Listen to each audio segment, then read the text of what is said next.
কি ঢুকে আছে তোমার মনে? কে রয়েছে তোমার মন জুড়ে? একটা সত্যি কথা বলবে আমাকে? তোকে আজ অবধি আমি কোনো মিথ্যে কথা বলেছি বলে তো মনে পড়ে না। তুমি কি এই কোর্টের লড়াইতে আমার এগেনস্টে রয়েছ? তুমি কি লাজবন্তীর পক্ষটা বেছে নিলে? দেখ, তোর ঠাম্মির একটা বিশ্বাস আছে, আর এই বিশ্বাসটা সে অর্জন করেছে তার সারা জীবনের অভিজ্ঞতার মধ্যে দিয়ে। আর আমি তার সন্তান হয়ে আমার মায়ের এই বিশ্বাসটাকে অগ্রাহ্য করতে পারি না। আমার মা লাজুকে বিশ্বাস করে, আর তুই তো জানিস আমি তো ঠাম্মির কথাতেই লাজুর জন্য উকিলের ব্যবস্থা করেছি। অথচ দেখ, তোর ঠাম্মি এই পরিবারের সবচেয়ে যদি কাউকে ভালোবেসে থাকে সেটা তুই, অথচ সেই উকিলের ব্যবস্থাটা করতে বলল। তুমি কি চাও আমি এই কেসটা হেরে যাই? আমি চাই এই কেসটার মধ্যে যে মিথ্যেটা লুকিয়ে আছে সেটা যেন চিরতরে হেরে যায়, আর এর মধ্যে যে সত্যিটা আছে সেটা যেন সকলের সামনে প্রকাশিত হয়। আর তুই এই সত্যের আলোতে এই দুনিয়াটাকে ঠিক করে দেখিস। আচ্ছা, তুমি মনে করো আমি মিথ্যে মামলা করেছি? না, তোকে যারা বোঝাচ্ছে যে লাজু তোকে মারতে চাইছে তারা মিথ্যে বলছে, আর ওই দুজনকে যারা মিথ্যে বলাচ্ছে আমি চাই এই কেসের শেষে তাদের মুখোশটা খুলে যাক। আর তোর মনের মধ্যে যে কুয়াশা আছে সেটা কেটে যাক। কুয়াশা বড় সর্বনেশে রে, সে আলোকে গ্রাস করে। সেই আলো যে আলো অন্ধকারকে কাটিয়ে দেয়, সেই আলোকে কুয়াশা গ্রাস করে। আমি চাই তোর মনের ভেতরে যে কুয়াশা জন্মেছে না এই সম্পর্কে, সেটা কেটে যাক। জেঠুমনি, আমাদের কি কেসটা উইথড্র করে নেওয়া উচিত? দাঁড়াও দাঁড়াও, জেঠুমনি তুমি কি এখানে দাঁড়িয়ে দাঁড়িয়ে ওর মাথায় কেস উইথড্র করার কথা ঢোকাচ্ছ? আমি বুঝতে পারছি না, আমি কেস উইথড্র করার কথা কেন বলবো? বনলতা, তুমি সব ব্যাপারে নাই বা কথা বললে। আমি এখানে জেঠুমনির সঙ্গে কথা বলছি তো। তুমি যাও, গাড়িতে গিয়ে বসো। তুমি তো খুব ভালো করেই জানো জেঠুমনি লাজুর পক্ষে আর তোমার বিপক্ষে। মানে একটা পরিবারের মধ্যে দুজন দুটো আলাদা পক্ষের হয়ে গেছে, কি বাজে ব্যাপার ভাবো তো। আমি তো বুঝতেই পারছি না, আমার মনে হচ্ছে শুধু আমি কেসটা নিয়ে সিরিয়াস।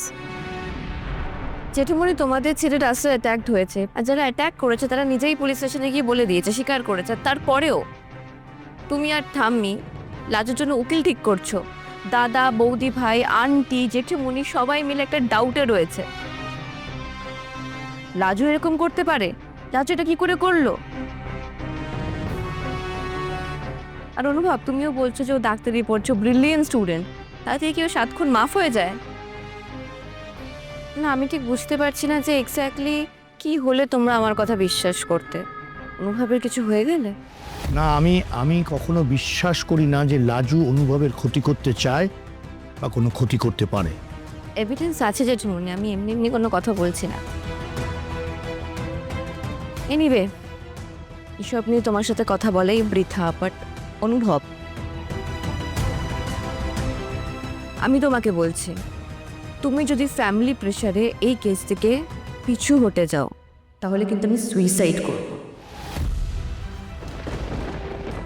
তুমি দেখে নি।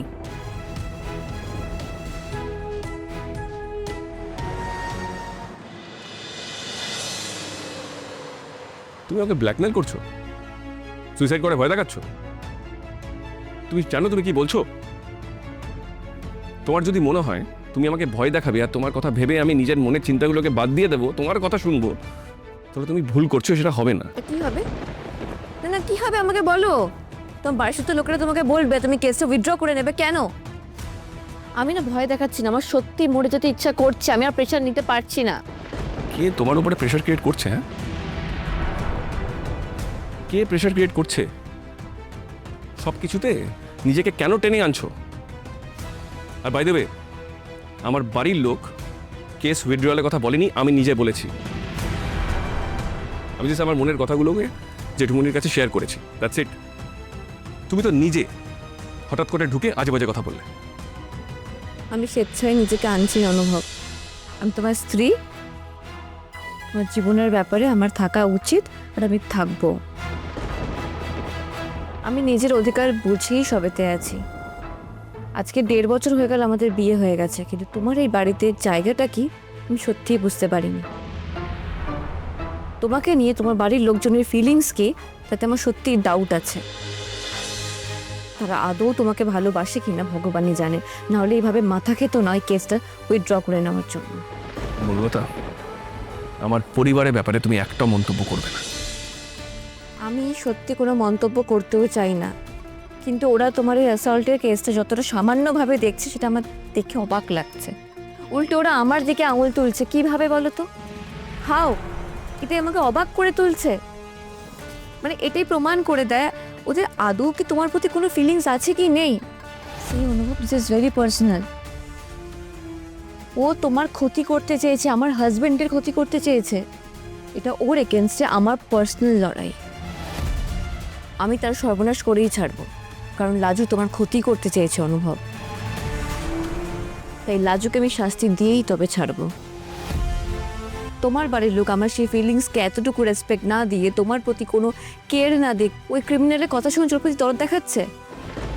তোমার ঠাম্মি যে নাকি তার নাতিকে এত ভালোবাসে, তাকে চোখে হারায়, সেই ঠাম্মি ওই মেয়েটাকে কোর্ট কেসের জন্য টাকা দিচ্ছে, তোমার জেঠুমনি তাকে লয়ার খুঁজে দিচ্ছে। আমি বুঝতে পারছি না, তুমি কি তোমার ফ্যামিলিতে তোমার জায়গাটা দেখতে পাচ্ছ নাকি বুঝতে পারছো না? তারা যেটা ঠিক মনে করেছে সেটা করছে। হয়তো তোমার আর আমার কত ভুল আছে, হয়তো কিছু জিনিস আমাদের চোখ এড়িয়ে যাচ্ছে, আমরা বুঝতে পারছি না। না, এর মধ্যে আর নতুন করে কিছু বোঝার নেই অনুভব। আমার বা আমাদের কোনো ভুল নেই। লাজু তোমাকে খুন করতে চেয়েছে, আর এটাই সত্যি। বাড়ি শুদ্ধ লোকেরা কথাটা মানতে চাইছে না, তার একটাই কারণ, কারণ কথাটা আমি বলছি। আমি তোমাকে এফআইআর করেছি না, আর ওরা আমাকে স্ট্যান্ড করতে পারে না। অনুলতা প্লিজ, একটা বিষয় নিয়ে না অনেক কথা হয়েছে। তাহলে কি কথা বলবো তোমার সাথে একটু বলে দাও। কি কথা বলতে পারে? আমাদের মধ্যে কি কোনো কিছু নিয়ে আলোচনা হয়? তুমি তোমার জীবনে আমাকে কি এতটুকু ইনভলভ করেছো? বলো, উত্তর দাও। See, that's your problem. তুমি আমাকে অ্যাভয়েড করে যাও। আমাদের বিয়ের পর থেকে তুমি কোনোদিন আমার সাথে এভাবে আলোচনা করেছো, কোনো কথা বলেছো? আমরা কোনোদিনও কোনো লাইট মোমেন্ট শেয়ার করেছি? Do you remember? তোমার সুস্থ হয়ে যাওয়ার পর থেকে কিছু কি মনে পড়ছে?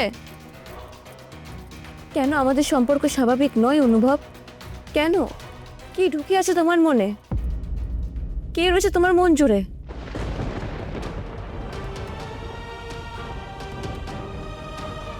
আবার সেই এক কথা বললে তুমি। কে কে জুড়ে আছে? কার কথা বলো তুমি?